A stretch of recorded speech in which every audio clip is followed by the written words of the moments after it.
Yo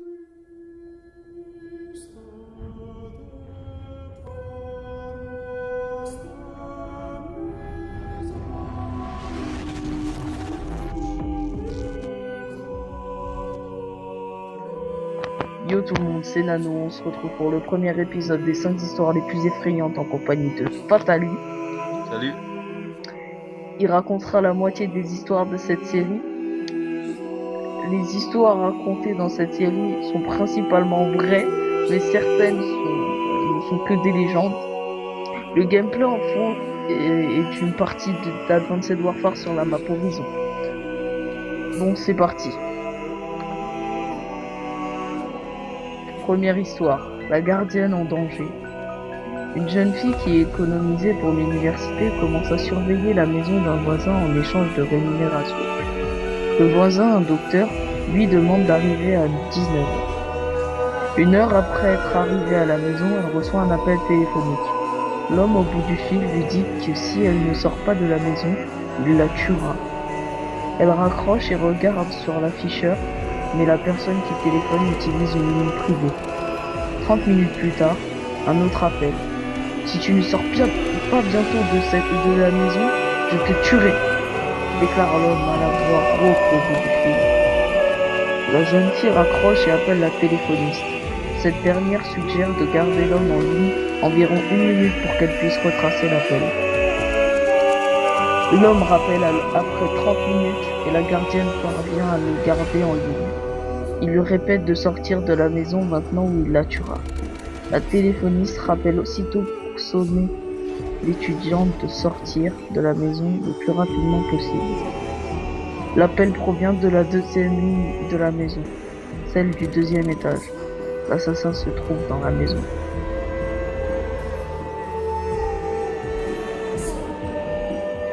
Farmersburg, 1987. Lisa est souvent seule dans sa grande maison, isolée au cœur des champs de maïs. Ses parents rentrent tard tous les soirs, et donc ont décidé de lui acheter un chien pour la rassurer. Une nuit, elle est réveillée par un bruit d'eau qui goutte. Elle se lève et va fermer le robinet de la salle de bain.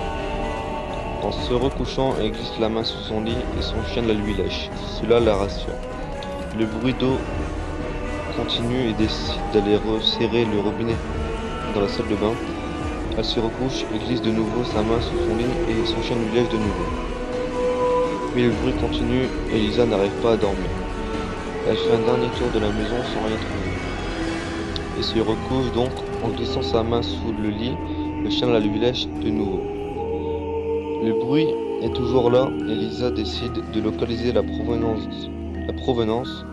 Le son vient de son placard. En l'ouvrant, elle découvre son chien égorgé suspendu par les pattes arrière, se vidant lentement de son sang. Sur la porte du placard, un message écrit en lettres de sang. Les humains aussi peuvent lécher. Troisième histoire, la voisine. Un jeune homme habitait dans un immeuble. Une nuit, quelqu'un frappe à sa porte. Il se lève et va ouvrir. Une femme se tient là et lui demande si elle peut passer la nuit chez lui parce que son conjoint la frappe. Elle le rassure en lui disant qu'elle a appelé sa famille et qu'ils viendront la chercher demain matin à la première heure. Le jeune homme lui donne une couverture et lui propose de passer la nuit sur le sofa. À son réveil, la couverture est pliée sur le divan et la jeune femme est partie. Il se prépare et part travailler. Le soir suivant, on cogne de nouveau à sa porte. La même femme est à sa porte, mais cette fois-ci, elle est marquée de coups au visage. Elle lui demande une seconde fois l'hospitalité. Ne pouvant qu'accepter, il lui propose de dormir au même endroit que la veille. Le matin, elle n'est plus là. Le même manège se reproduit tout au long de la semaine. Inquiet, le jeune homme se rend au poste de police pour expliquer la situation. L'agent lui montre une photo sur laquelle il reconnaît la femme. La police lui apprend que cette femme a été battue à mort dans son immeuble par son conjoint. Attention service, c'était une nuit sombre et brumeuse. L'une avait de la difficulté à rester éveillée et la route était trempée. Le niveau d'essence commençait à être dangereusement bas. Elle n'avait aucune idée d'où se trouvait la prochaine ville. Juste au moment où elle allait arrêter la voiture pour aller dormir sur le bord de la route, elle aperçoit que une station essence décrépite. Elle s'y arrête. Le commis semble très distrait par l'arrière de la voiture pendant qu'elle lui demande de faire le plein, il s'exécute. Enfin, mais il lui demande d'ouvrir le capot parce qu'il flaire un problème. Le cœur de Denise fait 3 tours. Elle est seule dans une petite station-service crasseuse, milieu de nulle part, et le commet de drôles d'agissements. Il lui demande de sortir de la voiture pour venir voir le moteur. Elle s'exécute en tout se demandant pourquoi elle ne se met pas à crier. Aussitôt arrivé devant la voiture, il l'attrape par le bras et lui dit: cette voiture a besoin d'une remorque. Vous devez venir avec moi dans le bureau. Puis, il lui met main sur la bouche et l'entraîne de force à l'intérieur du bureau. Une fois à l'intérieur, il lui dit: il y a un homme couché sur le siège arrière de votre voiture. Vous devriez appeler la police. La femme apeurée part en courant vers sa voiture et fuit à toute vitesse. Au bout de quelques minutes, Denise regarde son rétroviseur. Elle voit un homme avec un chandail, capuchon et une hache à la main sur la banquette arrière d'un mouvement bras. Il décapite la pauvre femme avec sa hache. Le cadavre de Denise est retrouvé quelques jours plus tard. Des années après ce drame, la police est enfin parvenue à mettre le grappin sur le tueur en série. Avez-vous regardé David sur la McCallum banquette arrière de aborde votre deux écoliers âgés de 15 ans et leur propose de venir chez lui écouter du heavy metal. Les deux adolescents, Michael Hurwitz et Stephen Cullen, accros à cette musique, acceptent l'invitation et suivent ce nouvel ami de quelques années de vélo. Une fois sur place, Michael et Stephen constatent que David vit dans un désordre indescriptible où des disques d'Iron Maiden et de Metallica côtoient une montagne de livres, tous consacrés au tueur en série Charles Manson. Au centre de la pièce se dresse un autel drapé de noir et orné à chaque extrémité de hauts cierges allumés. À ses invités, quelque peu interloqués, McCallum explique d'un ton paisible: cet autel est celui de Satan. Mon ami Denis et moi vouons au diable un véritable culte. Il nous permet de communiquer avec les morts par l'intermédiaire du Ouija. Souriant, il désigne du doigt le plateau de jeu disposé au pied de l'autel et propose de faire une partie de Ouija. Intrigués, Michael et Stephen acceptent.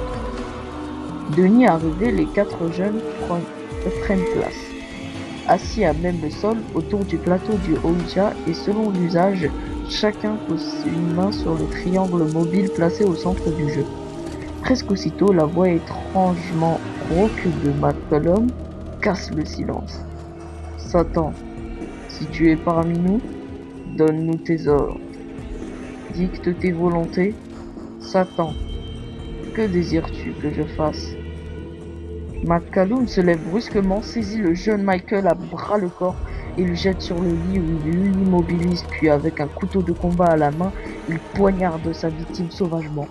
11 fois, la longue flamme effilée s'abat sur le corps du malheureux garçon. Denis, qui maintient tant bien que mal Stephen hurlant de peur, crie enfin à l'adresse de McCallum: arrête David, mais arrête-toi, il est mort. Dans un sursaut, Stephen parvient à se dégager et s'échappe à toutes jambes. Restés seuls, David et Denis enroulent le cadavre dans un drap et une couverture. Ils ont décidé de le transporter dans le coffre de leur voiture et ils s'en débarrasseront dans une décharge publique. Arrêté peu après sur les indications fournies par le rescapé de la tuerie, il s'avéra que les 2 adorateurs de Satan faisaient déjà l'objet d'une double enquête psychiatrique et policière. Lors de sa corruption en justice, David expliqua que des voix transmises par le Ouija l'avaient poussé à commettre ce crime. Les juges le firent enfermer à vie à la prison à sécurité maximum de Broadmoor. Ils condamnèrent son complice à 10 ans de réclusion dans un établissement psychiatrique. Donc c'est la fin de cet épisode. 10 histoires les plus effrayantes. J'espère que ce concept vous aura. J'essaierai d'en refaire régulièrement. N'hésitez pas à lâcher un like. Je tiens à préciser que j'ai coupé le gameplay vers la fin du gameplay parce que on avait fini le commentaire. Ciao les gens.